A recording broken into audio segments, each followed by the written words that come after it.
আমি আদালতের রায়কে স্বাগত জানাবো।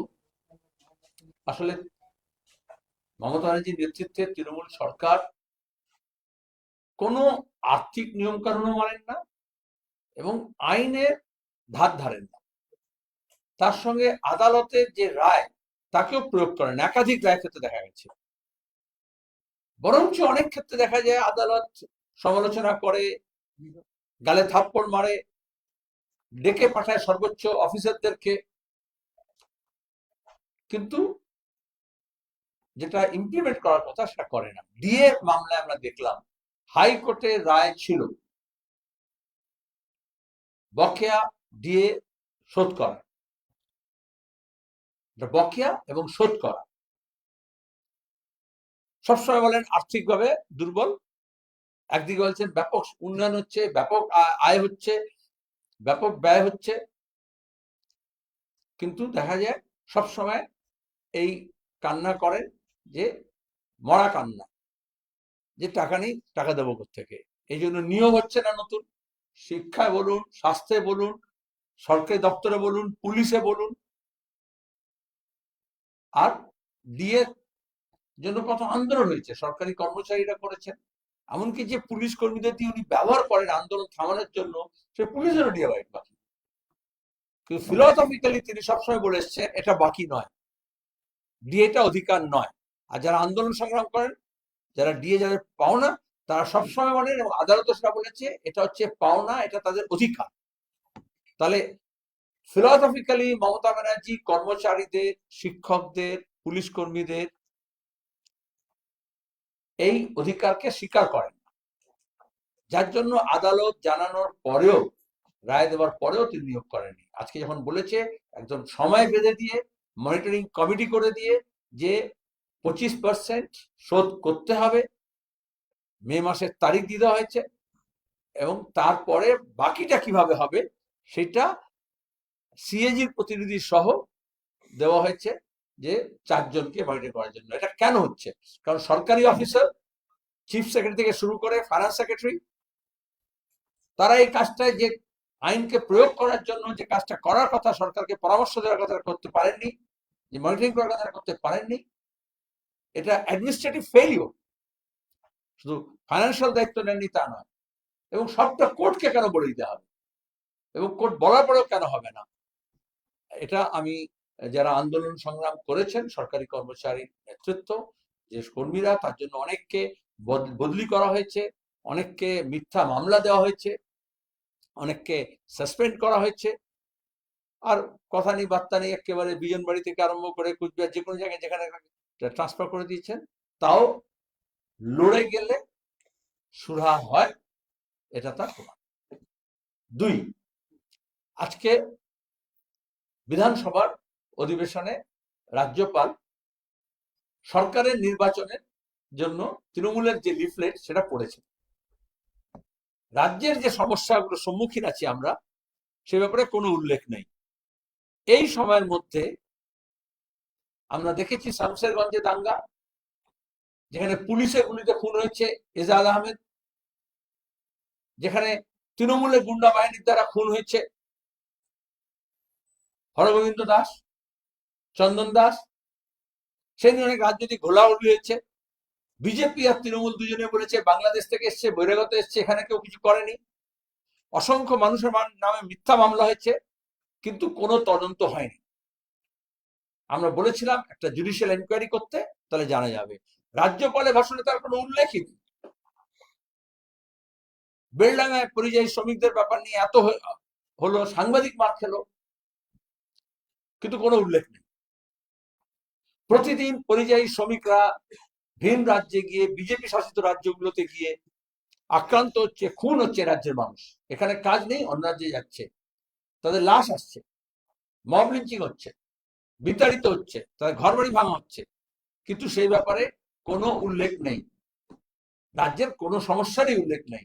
শুধু সরকার যেগুলো ওই দুয়ারে সরকার করে যেগুলো তোমার গিয়ে ঘোষণা করে, সেগুলো এখন দুয়ারে রাজ্যপাল সেই কাজগুলো করছেন।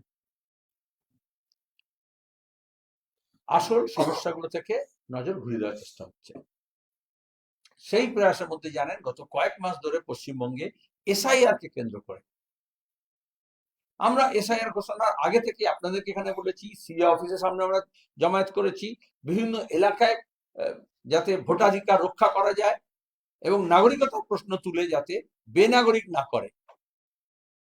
আমরা দেখছি আরএসএস বিজেপির ঘোষিত কর্মসূচি সেটা ইলেকশন কমিশনকে দিয়ে করানো হচ্ছে। মমতা ব্যানার্জি প্রথমে বলেছিলেন এসআইআর করতে দেব না,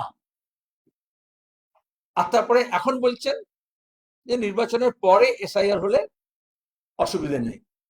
তার মানে উনি তার ভুয়ো ভোটার এবং মৃত ভোটারদের রাখতে চান, কিন্তু নাগরিকতার প্রশ্নে, বেনাগরিক করার প্রশ্নে, ভোটার লিস্ট থেকে নাম বাদ দেওয়ার জন্য যে ভোটারদের, সেই ব্যাপারে তার কোনো আপত্তি নেই, শুধু তার সরকার থেকে গেলে হয়ে যাবে, ভোট হয়ে গেলে হয়ে যাবে।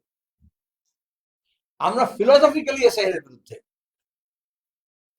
আজকে এখন বলা হচ্ছে তামাশা করার জন্য বিজেপি তৃণমূল এককাট্টা হয়েছে কলকাতা থেকে দিল্লি, এখন বলছে অ্যাসেম্বলিতে আলোচনা হবে একটু পরে। কখন হবে? যেমন মৃত্যুর পরে শ্রাদ্ধ হয়, বাদ মহারণ ইয়া হোসেন, এসআইআর এখন শেষ পর্যায়ে, খসড়া লিস্ট বেরোবে, তার জন্য আতঙ্ক মানুষের। আমরা বামপন্থীরা সিদ্ধান্ত নিয়েছি যেদিন খসড়া বেরোবে তার পরের দিনে আমরা বিক্ষোভ করব। কারণ গত কয়েকদিন ধরে দেখা যাচ্ছে লাখ লাখ পরিমাণে নোটিশ দেওয়া হচ্ছে, কোনো মাথা মুন্ড নেই। লজিক্যাল ডিসক্রিপেন্সির নাম করে নাথিং ইজ লজিক্যাল, সম্পূর্ণ ইললজিক্যাল এবং সেটা বায়াসড। সারনেম দেখে, নাম দেখে, বসতি দেখে, এলাকার ভোটের প্যাটার্ন দেখে, ডেমোগ্রাফি দেখে নোটিশ দেওয়া হচ্ছে। মানুষের মধ্যে একটা বিশাল হচ্ছে আতঙ্ক তৈরি করার চেষ্টা করা হচ্ছে, আমরা আগেও বলেছি। আর এই জন্যই আমাদের তরফ থেকে আমরা মামলা করেছিলাম। আমরা মামলা করতে বাধ্য হয়েছিলাম কারণ তামিলনাড়ু এবং কেরালা যেভাবে অ্যাসেম্বলির বিশেষ অধিবেশন ডেকে প্রস্তাব করেছিল, সর্বদলীয় বৈঠক করেছিল এবং সরকার গিয়ে মামলা করেছিল তামিলনাড়ু এবং কেরালায়, আমাদের রাজ্যে তা করা হয়নি। আর যখন করেছে তার আগে আমরা এখানে অ্যাডভোকেট সুপ্রসাদী চ্যাটার্জি আছেন, ভুক্তভোগী মুস্তারি বেগম মুর্শিদাবাদে, ভগবান গোলা, তার পিটিশন, তারই উকিল সুপ্রসাদী চ্যাটার্জি। এছাড়াও আমরা আরেকটা মামলা করেছিলাম এসআইআর এর প্রশ্ন নিয়ে, যেসবগুলো করা হচ্ছে, যে নোটিশ দেওয়া হচ্ছে পিপলস। আমি আগে প্রেস কনফারেন্সে বলেছিলাম, পরে অ্যাডভোকেট শামীম আহমদ হাইকোর্টে কেস করেছে, তার আবার হিয়ারিং আছে। এটা বেসিক আইনগত দিক যে কেন এসআইআর করা হচ্ছে, কারণ পিপলস রিপ্রেজেন্টেটিভ অ্যাক্ট অনুযায়ী ওসব আইনি দিক থেকে ওরা বলবে, ধারা অনুযায়ী আছে, যদি তুমি কাউকে নোটিশ দাও, তুমি যদি এসআইআর করো, তার পেছনে একটা যুক্তি থাকা দরকার কেন করা হচ্ছে। আমরা প্রথম থেকে বলছি ল্যাক অফ ট্রান্সপারেন্সি, এবং ইলেকশন কমিশন জানাচ্ছেন না, আমরা জানাতে বলেছি, এই জন্য কোর্টে হয়েছে। আর এখন যখন পরে বোধোদয় হয়েছে, যারা চাল চুরি করে, কয়লা চুরি করে, সোনা চুরি করে, আমরা দেখলাম তারা পিটিশনে চুরি করার চেষ্টা করছেন, এবং মিডিয়া যেটা করে একটা অপটিক্স তৈরি করার জন্য, ছবি অপশন দেওয়ার জন্য, ওটা প্রতীক জৈনের অফিসে ওই জন্যই মমতা ছুটে গিয়েছিলেন, মিলিয়ন অ্যান্ড বিলিয়ন ডলার খরচ করে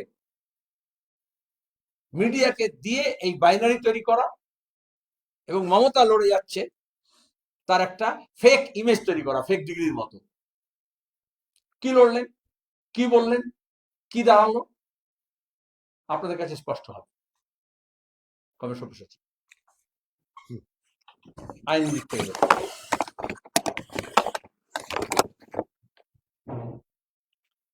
দেখুন, এসআইআর প্রক্রিয়া যখন পশ্চিমবাংলায় চালু হলো, গোটা দেশে চালু হয়েছিল বিহারের পরিপ্রেক্ষিতে, পশ্চিমবাংলায় যখন চালু হলো, আমরা প্রথম কলকাতা হাইকোর্টের একজন আইনজীবী, তিনি জনস্বার্থ মামলা করেন, এবং আপনাদের মনে আছে, আপনাদের মিডিয়াতেও দেখানো হয়েছিল।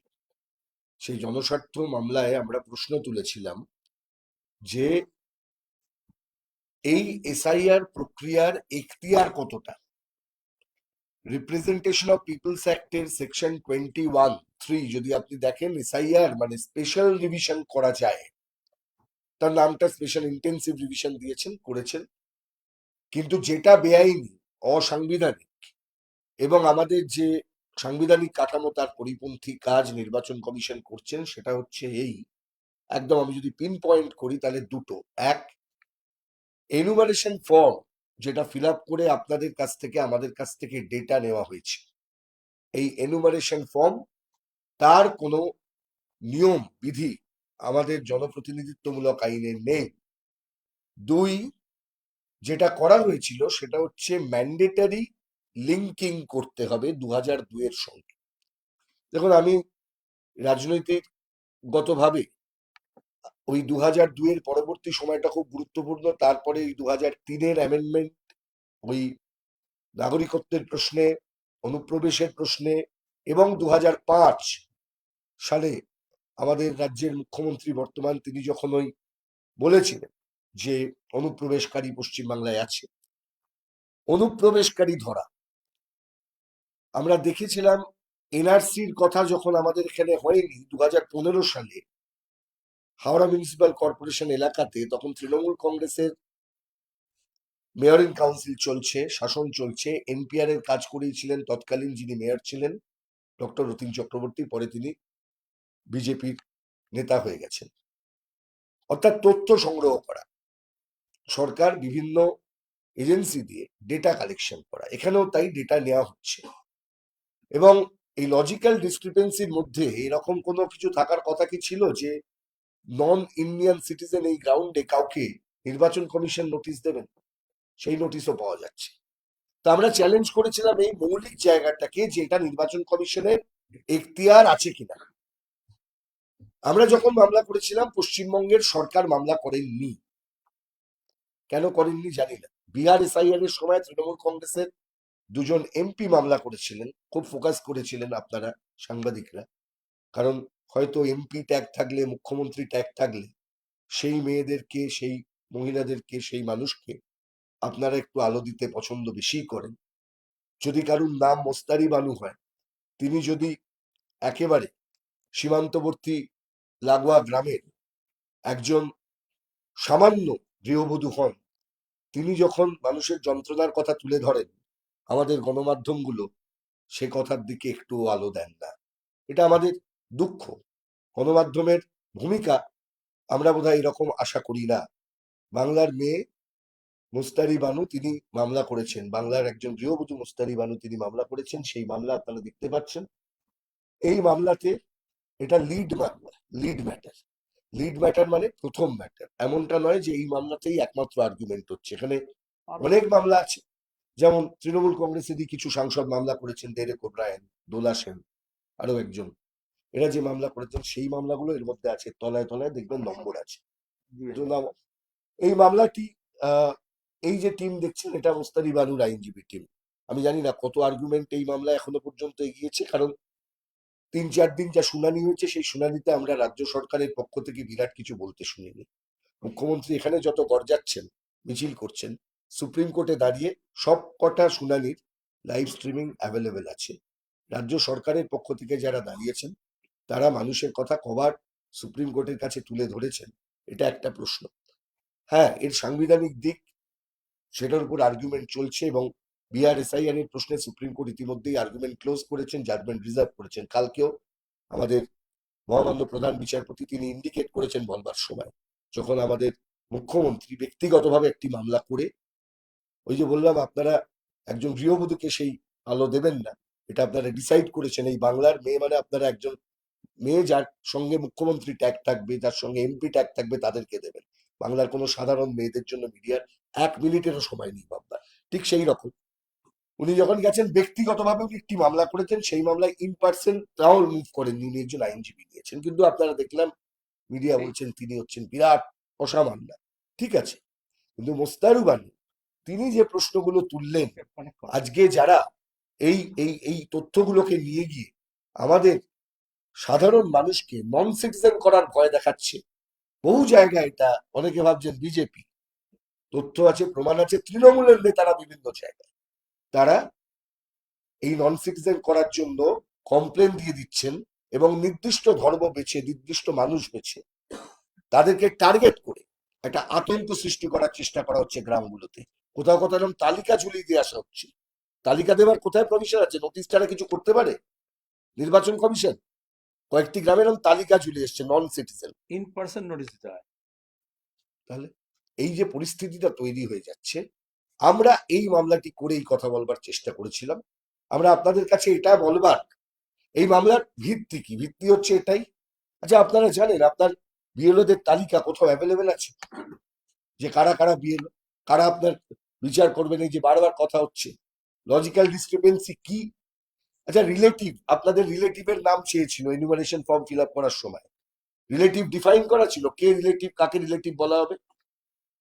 তাহলে এর ভিত্তিতে তো আপনি সিদ্ধান্ত নিচ্ছেন, প্রাথমিক যে মতামত আপনি তৈরি করছেন এবং নোটিশ দিচ্ছেন।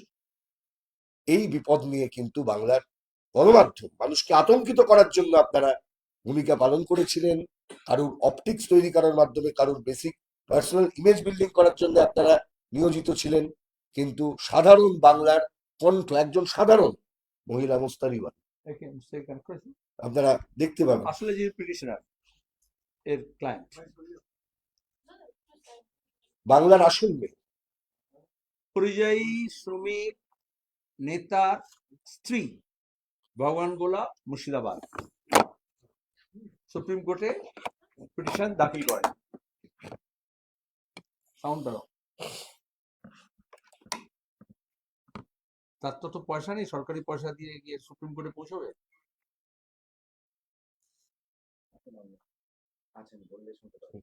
হ্যাঁ আপনি বলুন। কারণ মুস্তারি আমরা এখানে শুনতে পাবো, একটু আপনি জোরে বলেন যা বলার আছে। আপনাকে সবাই দেখছে, এখানে সাংবাদিক সম্মেলন আছে, আপনি পিটিশন করেছিলেন কেন বলুন। দাও ওখান থেকে মাইক আসছে না, মিউট করা আছে। হ্যাঁ এবার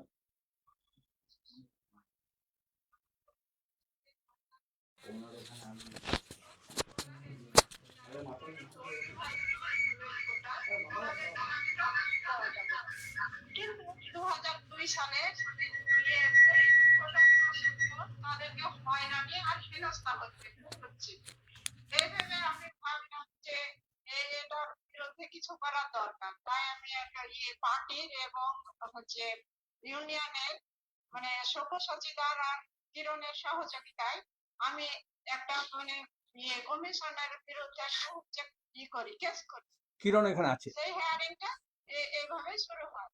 তারপরে এই তো আমি একটা মানে উদাহরণ দিতে চাইছি যে হচ্ছে 2002 সালে আমিও মানে ভোট দিয়েছি।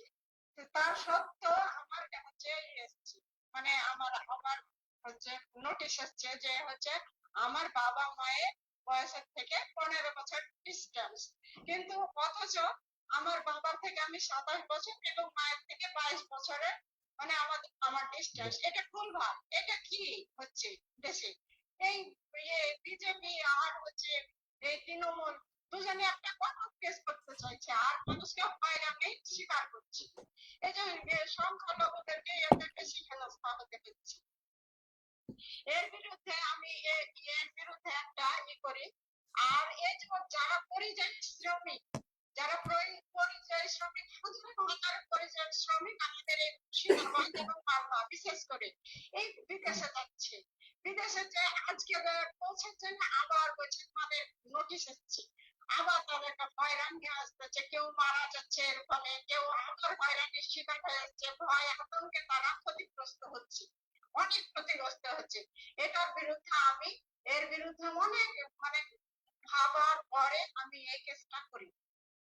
হচ্ছে আমার এই কেসটা আজ হয়তো সফল হতে চলেছে। আর আমি বলতে চাইছি যে যারা প্রকৃত ভোটার মানে 2002 সালে যারা, তাদেরকে নির্ণয় করার দায়িত্ব হচ্ছে কমিশনের। যারা প্রকৃত, তারা যাতে একটাও বাদ না যায় সেই ব্যবস্থা কমিশনারকে করতে হবে। আর হচ্ছে এই বিজেপি আর এই তৃণমূলের বিরুদ্ধে যারা এরা কঠোর কেস করতে চাইছে তাদের বিরুদ্ধে একটা আইনি ব্যবস্থা নিতে হবে। এটাই আমার বলার বক্তব্য। ঠিক আছে, ধন্যবাদ মুস্তারি বেগম। দরকার হলে সুপ্রিম কোর্টে যেতে হবে, আমরা ব্যবস্থা করব।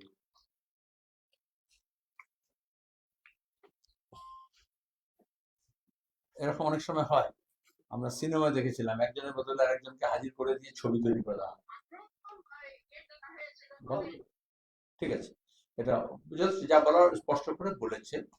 আমি অ্যাডভোকেট সব্যসাচীকে এবং কিরণকে, কিরণ এখানে আছে পেশেন্ট আছে, হ্যাঁ, ওরা টিম আছে যারা এটাকে পিটিশনটা তৈরি করে ওখানে জমা দিচ্ছিল এবং সুপ্রিম কোর্টে অ্যাকসেপ্ট করেছিল। তারপর অনেকেই কোর্ট পিটিশনার হতে পারে বা কেসগুলোকে একসময় বাঞ্চ করে নেওয়া হয়, সেটা আপনারা জানেন। এরপরে হিয়ারিং আছে নেক্সট, সে কালকে কিছুই হয়নি, শুধু ডেট বলেছে, কিন্তু এসআইআর যা চলছিল তা চলছে। এই হয়রানির প্রশ্নে যেটা বলেছে গুরুত্বপূর্ণ, আমাদের কাছে এরকম তথ্য আছে। গতকাল হাওড়ায় হয়েছে, শিবপুরে নোটিশ দিয়েছে সিটিজেনশিপের কোয়েশ্চেন, সেটা নিয়ে যখন আপত্তি করা হচ্ছে তৃণমূল গিয়ে হামলা করছে। আমাদের খড়দা বিধানসভা কেন্দ্রে আমি আপনাদের স্পেসিফিক নোটিশ দিতে পারি, তৃণমূলের পঞ্চায়েতের সদস্য তার ভাই মুসলমান পাড়ার ভোটারদের নামে ফর্ম 7 দিয়েছে। গোটা রাজ্যে বিজেপি দিচ্ছে, এই যে বিজেপি কে আর তৃণমূলকে তফাৎ খুঁজে পাওয়া যায় না, সে নোটিশগুলো আমাদের কাছে আছে। তাহলে এই যে হয়রানি করছে ইলেকশন কমিশন, গোটা যন্ত্রটা, তাতে অংশীদার 13। 2, ঠিকই সরকারি অফিসাররা ইলেকশন কমিশনের এখতিয়ার থেকে কাজ করেন, কিন্তু বারবার আমরা বলছি বিডিও থেকে, ডিএম থেকে, এসডিও থেকে, যে সরকারি তন্ত্র, আমলাতন্ত্র, মমতা ব্যানার্জি তাদেরকে এমন জহুজুরে পরিণত করেছেন, দলদাস করেছেন, যে তাদের মেরুদণ্ড ভেঙে গিয়েছে। কিছু সৎ অফিসার আছেন, কিছু ভালো অফিসার আছেন, এবং দলদাস হওয়াতে কি হচ্ছে, কোন অর্ডারের ভিত্তিতে ওরা এই কাজ করছেন আমরা তো অর্ডার জানতে চেয়েছি। আমরা কেউ কিছু বললে বলে লিখিত দাও, তাহলে ইলেকশন কমিশন নেয় তাদের কাজ করাচ্ছে, তারা এটুকু বলতে পারছেন না ইলেকশন কমিশনকে আমাদের সব মৌখিক অর্ডার হচ্ছে, তাহলে লিখিত একটা অর্ডার দিন। এই জন্যই আমরা কেস করেছি যে কি মেটেরিয়াল আছে ইলেকশন কমিশনের কাছে। এক, যেটা বললো স্পেশাল রিভিশন, যেটা জনপ্রতিনিধিত্ব আইনের মধ্যে আছে 21(3) of RP Act 1950, representation of people act 1950, তার 21(3) ধারায় আছে যে স্পেশাল রিভিশন করতে পারে। কিন্তু তার জন্য সাপোর্টিভ মেটেরিয়ালস লাগবে, কিসের ভিত্তিতে করছেন, কেন করছেন। এটা তো একটা তো হলো মমতা ব্যানার্জি বলেছিলেন যে বাংলাদেশি ভোটার লিস্টে নাম আছে, ওই যে ডিজিগনেশন করতে গেছিলেন, ভোটার লিস্ট তারা ছুঁড়ে ফেলেছিলেন। আর বিজেপি নাগরিকতার প্রশ্নে এই লিগেসিটাকে টেনে নিয়ে এসছে, যে যখনও মমতা ব্যানার্জি ক্যাবিনেটের মন্ত্রী ছিলেন আদবানি বাজপেয়ী, যে নাগরিকতার জন্মসূত্রে শুধু হবে না, তাহলে একটা মহিলা যদি থাকে তার পৈতৃক সূত্রে কোথায় কি আছে এই লিঙ্কটা খুঁজতে হবে। তার আগে ছিল না, এর আগে এসআইআর হয়েছে, ভোটার লিস্ট হয়েছে, তখন এই প্রশ্ন ছিল না। তাহলে যারা হচ্ছে সমস্যা তৈরি করলেন তারাই এখন আমার মলম নিয়ে হাজির হয়েছেন যে আমি দেখো সমাধান করছি। কোনো সমাধান খুঁজে পাওয়া যাচ্ছে না। এরকম বললাম, আজকে এটা এত বড় ইস্যু যেটা যে মমতা ব্যানার্জিকে ছুটে যেতে হলো, তাহলে রাজ্যপালের ভাষণে এসআইআর নিয়ে মানুষের যে হয়রানি হচ্ছে গত কয়েক মাস ধরে, একটা ইস্যু রাজ্যের, সেটা কেন মেনশন হলো না? লিখে তো দেয় রাজ্য সরকার। তাহলে বিজেপি এবং তৃণমূল এটাকে আসলে যেখানে সমস্যা সেইখানে তারা নজর দিতে চাইছেন না। আর একটা যে কেসটা বললাম সেটাতে হচ্ছে যে কি মেটেরিয়াল আছে, কি রিটেন অর্ডার আছে, এটা জানাতে হবে। প্রথমে তো নোটিশ দিচ্ছিল না, ফোনে বলে দিচ্ছিল, ডাকছিল। তারপরে আমাদের আইন অনুযায়ী হচ্ছে তুমি নোটিশ দিতে বাধ্য। অসংখ্য যে কোনো সই নেই, শুধু বলে দিচ্ছে। আর যে বলো হয়রানি হচ্ছে, অন্য রাজ্যে কাজ করতে চলে গেছে, তাড়াতাড়ি চলে আসতে হবে তোমাকে, সবচেয়ে ছুটি পায় না, টিকিট পায় না। আর এইসব সময় প্লেন আর ট্রেনে সব ডাইনামিক ফেয়ার এত দাম বেড়ে যায়। এটা হচ্ছে আর্থিকভাবে, মানসিকভাবে, শারীরিকভাবে, রাজনৈতিকভাবে নির্যাতন করা হচ্ছে। এই জন্য আমি বলছিলাম নির্বাচন কমিশনটা নির্যাতন কমিশন। সেই মেটেরিয়াল গুলো কিন্তু রাজ্য সরকার যে কেস করেছে সেখানে তুলছে না। সাবস্টেন্সিয়াল মেটেরিয়াল যেগুলো আছে, পয়েন্ট যেগুলো আছে, সাবস্টেন্টিভ মেজার্স যেগুলো নিতে হবে, আমরা আশা করব পরবর্তী শুনানিতে এরা এতে থাকেন ভার্চুয়াল এতে, কিন্তু ফিজিক্যালি নেক্সট শুনানিতে যেটা ডেট করা আছে সেখানে যাতে হাজির হয় তার ব্যবস্থা আমরা করব। এটা সম্পর্কে যদি কোনো প্রশ্ন থাকে আপনারা বলুন, তারপর অন্যান্য বিষয়ে উত্তর দেওয়া হবে। আইনি প্রশ্ন থাকলেও বলবে, রাজনৈতিক প্রশ্ন থাকলে আমি বলবো। এর আগে আমরা দেখেছি একাধিকবার হাইকোর্ট থেকে শুরু করে সুপ্রিম কোর্ট দিয়ে রায় এসছে, ইনস্ট্রাকশন গেছে দিয়ে দিতে হবে সবকিছু, অনেক 10 বছর ধরে আজকে আবার একটা বড় জয় মনে হচ্ছে, দিয়ে দিতে হবে 25% এবং সবাই সেবা বেঁধে দেওয়া হচ্ছে। আমার প্রশ্ন হচ্ছে যে এবার কি মনে হচ্ছে যে রাজ্য সরকার দিয়ে দেবে, এবং যদি না দেয় তাহলে আপনাদের পার্টি স্ট্যান্ড? মনে হওয়ার কি আছে, আসলে তো রাজ্য সরকার দিতে চায় না। আর মানুষের হক এবং অধিকার কর্মচারীদের, শিক্ষকদের, পুলিশ কর্মীদের তাদের আদায় করতে হয়। এই সরকার থেকে প্রত্যেকটা ব্যাপারে লড়ে নিতে হয়। বামপন্থীরা এই কথাই বলছে, যেমন আদালতে সেরকম রাস্তায়। এর আগে ধর্মঘট হয়েছে, মিছিল হয়েছে, মিটিং হয়েছে, ধর্ণা হয়েছে, অবস্থান হয়েছে, চলছে। আগামী 12 তারিখে গোটা দেশের সরকার কর্মচারী, শ্রমিক এবং গরিবদের বিরুদ্ধে যে যুদ্ধ ঘোষণা করেছে তার বিরুদ্ধে তো শিল্প ধর্মঘট হচ্ছে। আমি আশা করব সরকারি কর্মচারীরা প্রতিবাদে সামিল হবে, প্রতিবাদ করবেন। লেবার কোড নিয়ে যেরকম আছে, অন্যান্য বিষয় নিয়ে আছে, যেরকম ক্ষেত মজুর, কৃষকরাও সামিল হবে তাদের অধিকার নিয়ে। মমতা ব্যানার্জি বলেন মিছিল করবে না, ধর্মঘট করবে না, পোস্টার লিখবে না, সব উনি করে দেবেন। আর আমরা বলি রাস্তায় নেমে সে রাজ্য সরকার হোক বা কেন্দ্র সরকার হোক বা পুরসভা হোক বা পঞ্চায়েত হোক, তার কাছ থেকে লড়ে আদায় করতে হয়। আর তাহলে শ্রমিকদের অবস্থা কি হয় আমরা দেখেছি আনন্দপুরে, নাজিরাবাদে। এখনো পর্যন্ত সরকার বলতে পারছে না কতজন মারা গেছে, যারা নিখোঁজ আছে তার খোঁজ নেই কেন, লাশ গায়েব হলো কিনা। যতবার এই ধরনের দুর্ঘটনা হয়েছে বা ঘটনা হয়েছে বা বিস্ফোরণ হয়েছে, তার দেখা গেছে পুলিশকে দিয়ে, তৃণমূলের গুন্ডাদের দিয়ে জায়গাটাকে ঘিরে রাখতে হয় এবং সেখানে সাক্ষী সাবুত লোপাট হয়। এর আগেও বন্ধ কারখানায় দগ্ধ হয়েছে, দরজা বন্ধ অবস্থায় এ রাজ্যে বন্ধ হয়েছে, কিন্তু কোনো শিক্ষা নেওয়া হয়নি। আর এই রামসা কনভেনশনের মধ্যে দাঁড়িয়ে আমরা সেখানে চুক্তিবদ্ধ যে পূর্ব কলকাতার ওয়েটল্যান্ড, জলাভূমি বোঝানো যাবে না। কিন্তু যেভাবে বালি পাচার হচ্ছে, যেভাবে কয়লা পাচার হচ্ছে, সেইভাবে এখানে জমি পাচার হচ্ছে। পুকুর বোঝানো হয়েছে, এখন জলাশয় বুঝিয়ে করা হচ্ছে। এবং যদি কোনো সাংবাদিককে দেওয়া হচ্ছে না, 24 ঘন্টা কোনো খবর করা হয়নি। এবং যখন দেখায় কোনো করা হচ্ছে না, তখন বুঝতে হয় যে তৃণমূলের কোনো একটা ইন্টারেস্ট আছে, অভিষেক ব্যানার্জির ইন্টারেস্ট আছে। ওইসব জমিগুলো এখন লিউক্রেটিভ হয়ে গেছে। বাইপাস করার সময় মমতা ব্যানার্জি আপত্তি করেছিলেন, বাধা দিয়েছিলেন তখন কংগ্রেস নেত্রী হিসেবে। আর বাইপাস হওয়ার পরে কলকাতা যখন পূব দিকে এক্সপ্যান্ডেড হয়েছে, সংযোগ বেড়েছে, তখন এইসব জমিগুলো রিয়েল এস্টেটের জন্য অনেক বেশি লিউক্রেটিভ হয়েছে। জমির পরে এখন জলাশয় এবং জলাভূমিগুলো আমাদের কলকাতার ফুসফুস। এই যে শ্বাসকষ্ট হয়, এই যে নষ্ট হচ্ছে আমাদের গোটা পরিমণ্ডল, তার পেছনে একটা বড় কারণ হচ্ছে আমাদের তৃণমূলের আমলে এই জমি চুরি, জলাশয় চুরি এবং বেআইনি ব্যবসা, র্যাকেট। সেই র্যাকেট গুলো আগে কিছুটা শুভেন্দু, এখন কিছুটা অভিষেক বা কাউকে যৌথ। সবকটা রাজ্যে যা কিছু সরকার দেখা যাবে যে এদের যোগসাজশ আছে। মুকুল রায় যে পথ দেখিয়ে দিয়েছিলেন সেই যোগসাজশ, মাফিয়া। ওখানে একটা মাফিয়া রাজ চলছে। এই জন্য আপনারা জানেন ওই ওয়ার্ডে এবং পাশের সোনারপুর সংলগ্ন এলাকাগুলোতে অন্য বিরোধীরা কেউ ঢুকতে পারবে না, ঢুকতে পারবে না, সাংবাদিকরা ঢুকতে পারবে না, এমন ব্যবস্থা করা হয়েছে। আজকে বিধানসভায় রাজ্যপাল 4.5 মিনিটের বক্তব্য রেখেছেন। বিজেপির দাবি যে রাজ্যপাল মিথ্যে যে খেলাগঞ্জ তৃণমূলের তরফে সেটা কিছু করতে চাননি এবং শুভেন্দু অধিকারী তিনি হাততালি দিয়ে, মানে পুরো বিষয়টা নিয়ে কি বলবেন? মানে পুরো একটা স্ক্রিপ্টেড নাকি? আপনাদের স্ক্রিপ্টেড তো বটে, স্ক্রিপ্টেড পলিটিক্যাল ক্যাপসুল, সেটা আপনাদের মাধ্যমে গেলানো হচ্ছে। এবং সেখানে অনেকে মনে করে রাজ্যপাল একটা আনন্দ সহকারে বীর বিক্রমে কেন্দ্র সরকারের ইচ্ছা অনুযায়ী লড়ে যাচ্ছেন।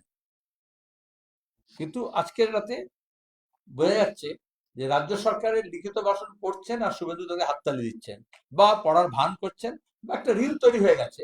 4.5 মিনিট পর্যন্ত যথেষ্ট একটা রিল তৈরি হয়ে গেছে। সেটা তো চাই, সে সুপ্রিম কোর্টে হোক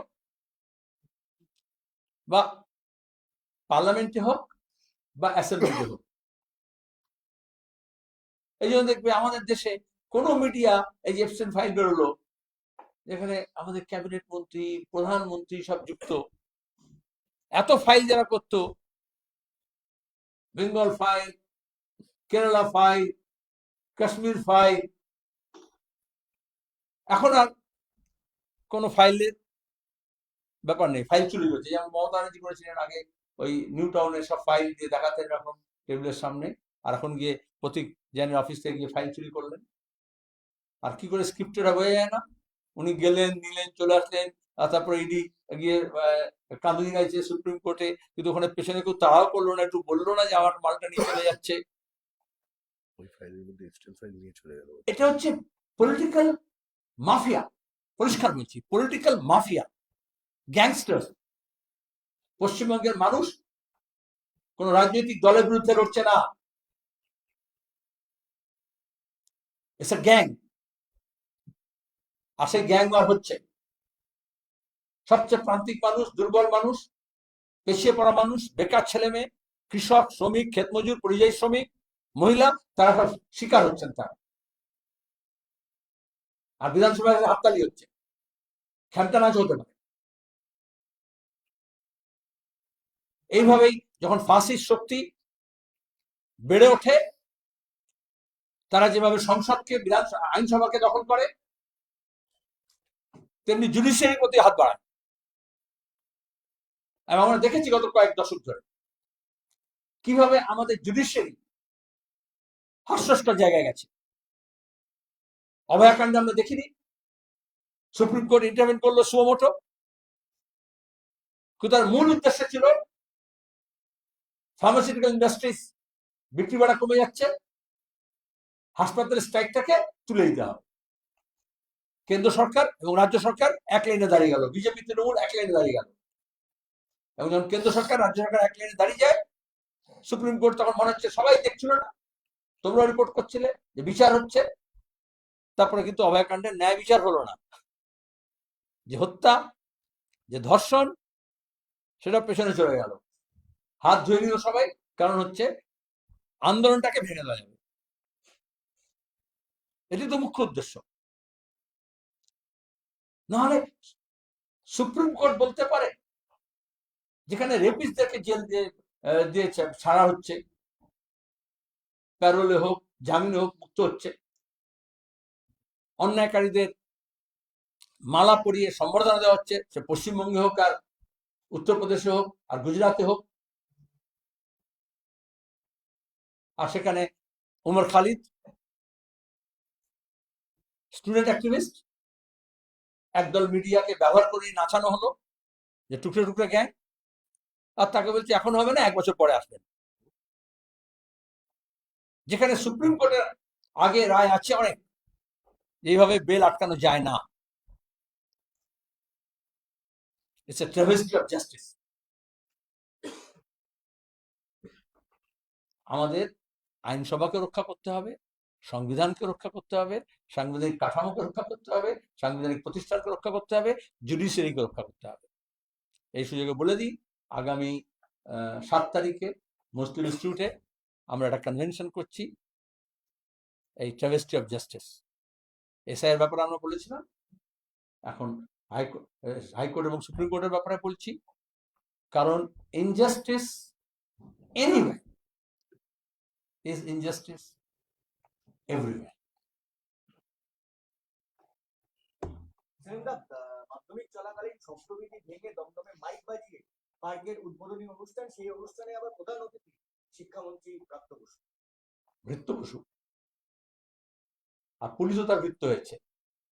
কোন রাজনৈতিক প্রচার হবে না, কোন অন্যান্য ব্যাপার হবে না, ঠিকই, কারণ আমাদের সময় বামফ্রন্টের আমলে যেমন ওকে বলে 34 বছরে, আগে এরকম ছিল না, যেহেতু ঘরে ঘরে মাধ্যমিক, উচ্চ মাধ্যমিক, মাদ্রাসা বোর্ড, স্কুল সার্ভিস যেটা হচ্ছে SSLC স্কুল লিভিং সার্টিফিকেট পরীক্ষা এত হয়, যেখানে মাইকটা নয়। অন্য রাজ্যে সব নেই। এখানে শিক্ষাকে গণ করা হয়েছিল, মাস। এখন কমছে সংখ্যা আস্তে আস্তে, কিন্তু এখন একটা বিশাল সংখ্যক পরীক্ষার্থী আছে। এবং শিক্ষামন্ত্রী নিজেই যদি ছাত্র সম্পর্কে, পরীক্ষা সম্পর্কে, শিক্ষক সম্পর্কে এবং আইন সম্পর্কে এবং আইনি নির্দেশ সম্পর্কে, কিন্তু আমি বলবো না যে অক্ষম, অশিক্ষিত, কিন্তু কুশিক্ষিত বলে। আর সঙ্গদোষে যা হয়, আমি বললাম প্রথমে আপনাদের বলেছিলাম যে এই সরকার, তৃণমূল কংগ্রেস সরকার, কোনো আইন মানে না, কোনো বিধিনিষেধ মানে না। এটা কি পাওয়ার দেখায়। ওরা মনে করো আইন ভাঙাটাই হচ্ছে ক্ষমতা জাহির। কিন্তু ওখানে যে পুলিশ কমিশনারের নির্দেশে, যে ডিএম এর নির্দেশে এই অর্ডার দেওয়া হয় যে এত তারিখ থেকে এত no mic zone, no mic period, তারা কি ব্যবস্থা নিচ্ছেন সেটা আমরা দেখবো। যেমন ইডি কোনো মামলা এফআইআর করতে পারে না তার হাত থেকে ফাইল ছিনতাই হলে, সেরকম দমদমেরও পুলিশ বা উত্তর চব্বিশ পরগনার এসপিও কোনো আইনি রেকর্ডস দিতে পারেন না। এটি হচ্ছে বলে দলদাস। পুলিশ আজকে এনআইএ এর পিপি তিনি কোর্টে দাঁড়িয়ে বলছেন যে আমরা তদন্ত করতে পারছি না বেলডাঙ্গি মামলা, কারণ হচ্ছে পুলিশ সুপার হেল্প করছেন না, কোঅপারেট করছেন না, তাই আমাদের খুবই সমস্যা। মমতা ব্যানার্জি তামাশা দেখানোর জন্য ওরা পুলিশ সুপার পাল্টে দিয়েছেন এর মধ্যে, বেলডাঙ্গা ঘটনার পরে বা নির্বাচনের আগে, প্রত্যেকবার তাই করেন। কিন্তু যাকেই পাঠান, পুলিশ নিজে কোনো তদন্ত করে না, কারণ সত্য উদ্ঘাটিত হবে, এবং কোনো তদন্তে সহযোগিতা করে না। এনআইএ বাড়তি কিছু বলতে পারে না। এনআইএ তো যখন কলকাতায় দাঙ্গা হওয়ার মতো পরিস্থিতি হলো এক সময়, তবে মনে আছে এনআইএ তদন্ত হচ্ছিল, কত লোককে নোটিশ দিল, কত লোককে ধরপাকড় করার চেষ্টা করলো, তারপরে কি হলো, কি রায় বেরোলো মনে আছে? খিদিরপুর এলাকায়, ভূকৈলাস এলাকায় যখন দাঙ্গা পরিস্থিতি তৈরি হয়েছিল। গত এক দশকে এনআইএ তদন্তে কোনটা কি বেরিয়েছে আমাদের রাজ্যে? এনআইএ একটা প্রেস্টিজিয়াস ইনস্টিটিউট তৈরি করা হয়েছিল। আর কি অসহায় তাহলে প্রতিষ্ঠান বলো যে খুব ভালো, ওদের করতে দিচ্ছে না। আমরা তাপস রাজেশের খুন উত্তর দিনাজপুরে, সেই নিয়ে ভাষা এবং ধর্মের নামে দাঙ্গা বিজেপি আর তৃণমূলের, তারপরে দাঁড়িয়ে 2019-এর ভোট, মনে আছে তোমাদের ইসলামপুরে? তারপরে সিআইডি সিবিআই সব তদন্ত করবে, কোনো সত্য বেরোলো? ধামা চাপা দেওয়াটাই হচ্ছে কেন্দ্র এবং রাজ্য সরকারের এজেন্সিগুলোর কাজ। সব্যসাচী আপনার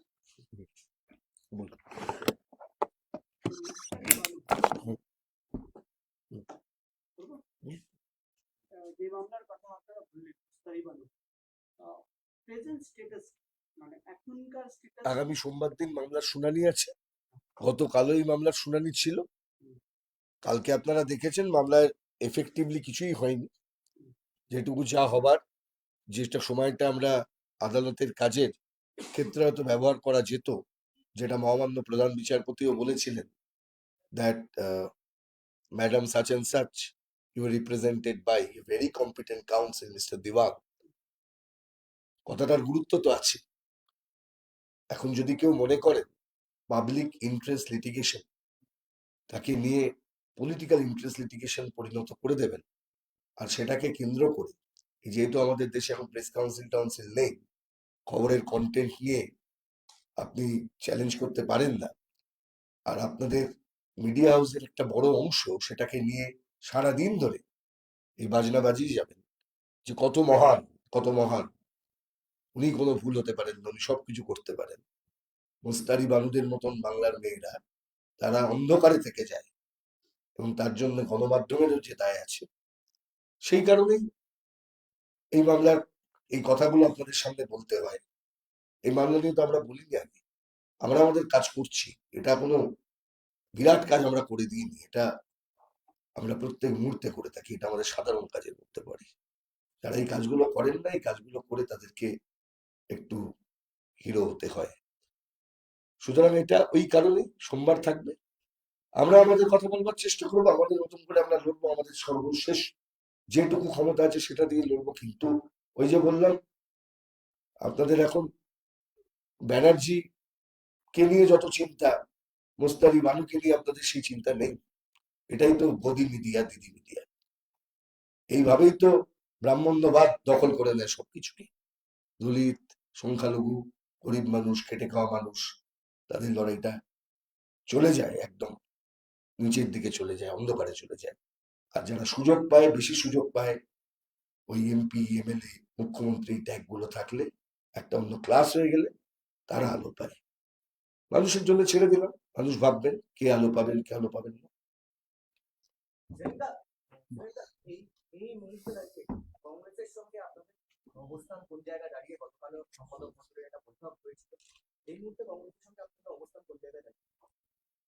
আমাদের অবস্থান খুব মুহুর্মুহু পাল্টায় না এই মুহূর্তে। মানে যেমন তোমরা 3 দিন ধরে মমতা ব্যানার্জির লাইভ টেলিকাস্ট করলে, একবার বলছেন অপমান করলো, একবার বললেন সহযোগিতা করব, একবার ফুল নিয়ে গেলেন, তোড়া নিয়ে গেলেন। এরকম মুড সুইঙ্গিং লেফটদের হয় না। কংগ্রেস অন্য কংগ্রেস। আমরা বলেছি বিজেপি তৃণমূল বিরোধী সমস্ত শক্তিকে আমাদের একসঙ্গে করতে হবে, বাংলাকে বাঁচাতে হবে। আর তাদেরকে যারাই আসুক তাদেরকে বিজেপি এবং তৃণমূল সম্পর্কে তাদের অবস্থান স্পষ্ট করতে হবে, তাদেরকে জিজ্ঞেস করতে হবে। আর 3 হচ্ছে সবাইকে যে ভোটে দাঁড়াতে হবে, প্রার্থী হতে হবে, ভোট নিতে হবে, আসন সম্পর্কে তা নয়। ব্যক্তি, গোষ্ঠী, দল, যে দল নির্বাচনে অংশগ্রহণ করে না তাদের আমরা বলছি বাংলা বাঁচাতে হলে সবাইকে এক জায়গায় আসতে হবে। একটা নয়া ফাঁসিবাদী আক্রমণ হচ্ছে, এখানে আরএসএস তৃণমূলের মুখোশ পরে কাজ করছে, সেখান থেকে রাজ্যকে বাঁচাতে হবে। তার সংস্কৃতি, তার শিল্প, তার সাহিত্য, তার ভাষা, তার কৃষি, তার ব্যবসা বাণিজ্য, তার কাজকর্ম, তার ঐতিহ্য, তাকে রক্ষা করতে হবে, তার ইতিহাস এবং ভবিষ্যৎকে রক্ষা করতে হবে। সেখানে কংগ্রেস ঠিক করবে তারা তাদের অবস্থান কি হবে, অন্য সব দল ঠিক করবে। আমরা সবার সঙ্গে কথা বলছি। আমাদের যখন বলেছে যে প্রদেশ কংগ্রেস নয়, নিচের তলার কংগ্রেস কর্মীরা ঠিক করবে, আমরা বলছি নিচের তলার কংগ্রেস কর্মীদের সঙ্গে কথা বলবো, কোনো অহমিকা নেই। ব্লক পর্যায়ে, বুথ পর্যায়ে, জেলা পর্যায়ে যারা আছেন, আমরা বলেছি ব্যক্তি, গোষ্ঠী, দল সবার সঙ্গে কথা বলবো। বিভিন্ন সংবাদ মাধ্যম দাবি করছে, বিভিন্ন সংবাদ মাধ্যম দাবি করছে, গতকাল সম্পাদক মন্ডলীর বৈঠকের পর গতকাল বৈঠক ছিল, সেখানে হুমায়ুন কবির প্রসঙ্গ নিয়ে অনেকে অসন্তুষ্ট। আচ্ছা, সংবাদ মাধ্যমগুলো আমাদের খবর জানবে কি করে? না, আগে কি প্লিজ আমার উত্তর দিতে একটা প্রশ্ন, তা বলবে প্রশ্ন উত্তর দিল না।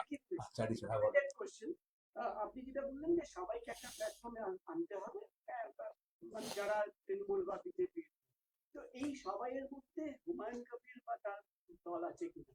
প্রথমত এটা অ্যাডিশন নয়, সেপারেট কোয়েশ্চেন, কিন্তু এটা মূল যেটা কোয়েশ্চেন হচ্ছে আমাদের সংগঠন সম্পর্কে। আগে কিছু সাংবাদিকদের এই পারদর্শিতা বা কন্ট্যাক্ট ছিল, যারা বিভিন্ন দলের মধ্যে কি ঘটছে না ঘটছে সেগুলো খোঁজ খবর রাখার চেষ্টা করতো বা রাখতো, বা সেই বিশ্বাসযোগ্যতা ছিল। এখন তোমাদের উপর এই দোষটা চাপে, সেটা তোমাদের নেই। এই জন্য আমাকে জিজ্ঞেস করছো কংগ্রেস কি ভাবছে, এই জন্য আমাকে জিজ্ঞেস করো যে সিপিএম কি ভাবছে। তখন এই ভাবা ব্যাপার ছিল না।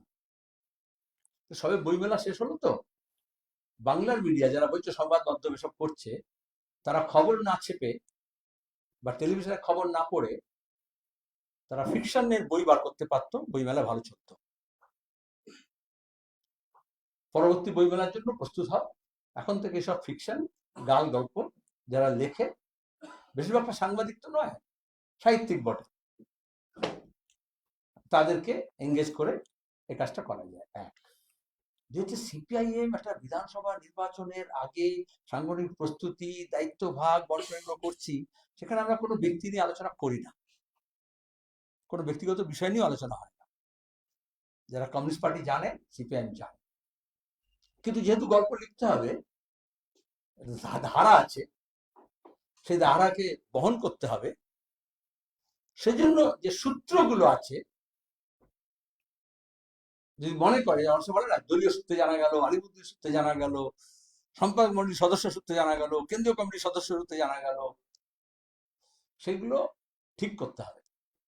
তোমাদের খবরের ধার কমে যাচ্ছে কারণ তোমরা উধার করছো, কিন্তু উধার করতে হলে, ধার দিতে হলে সেগুলোরও ক্রেডিবিলিটি দরকার, যে সোর্স থেকে নাও, সে ব্যাংক থেকেই নাও, মহাজন থেকেই নাও, আর রাজনীতিবিদদের কাছ থেকেই নাও, আর বিশেষজ্ঞ পুরনো সাংবাদিক হয়ে যায় যারা আজকাল তো বেশিরভাগটা কনসালটেন্ট হয়ে যায়, পরে এমএলএ এমপি রাজ্যসভা মেম্বার হয়, যারা রিটায়ার করে সাংবাদিকদের, তাকে পোষা হয়, নবান্ন থেকেও পোষা হয়, আর আমরা দেখেছি যে হোম মিনিস্ট্রি থেকেও পোষা হয়, তারা পোষ্য হয়।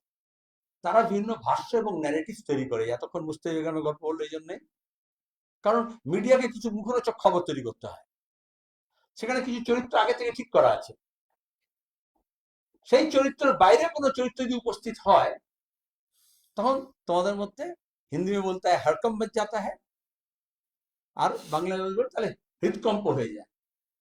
ফিক্সড আছে, শ্রমিক, শুভেন্দু, ক্যারেক্টার গুলো তোমরা আগে ঠিক করে নিয়েছো।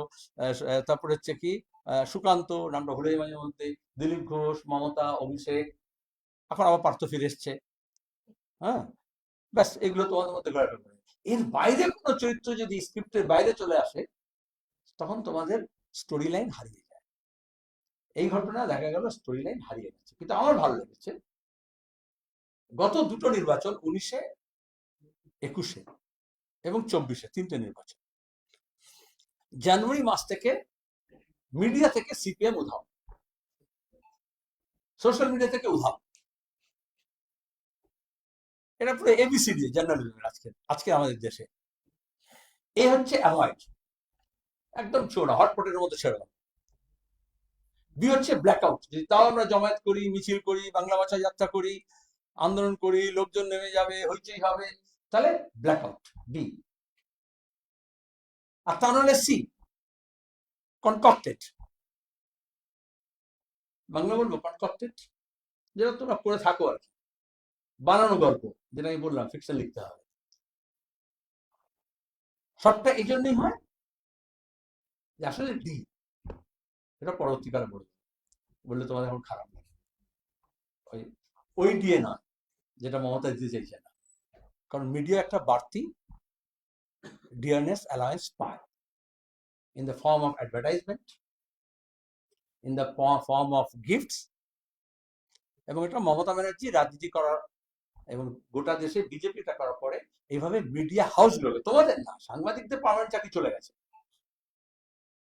ডিএ, বোনাস, ছুটি ছাটা, ওয়েজ বোর্ড আগে ছিল, তোমার শোনি এখন তো একসময় বাচ্চা, হ্যাঁ মাছটিয়া হ্যাঁ, নানা রকম ওয়েজ বোর্ড হতো, গোটা দেশে ওয়েজ বোর্ড তৈরি করা হতো জার্নালিস্টদের জন্য, মিডিয়া কর্মীদের জন্য, এখন সব উঠে গেছে।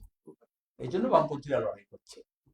তখন উঠে যাওয়ার ফলে কি হয়, কিছু যেমন উপরি কিছু ব্যবস্থা করা হয়, আর তখনই এই এবিসি করতে হয়।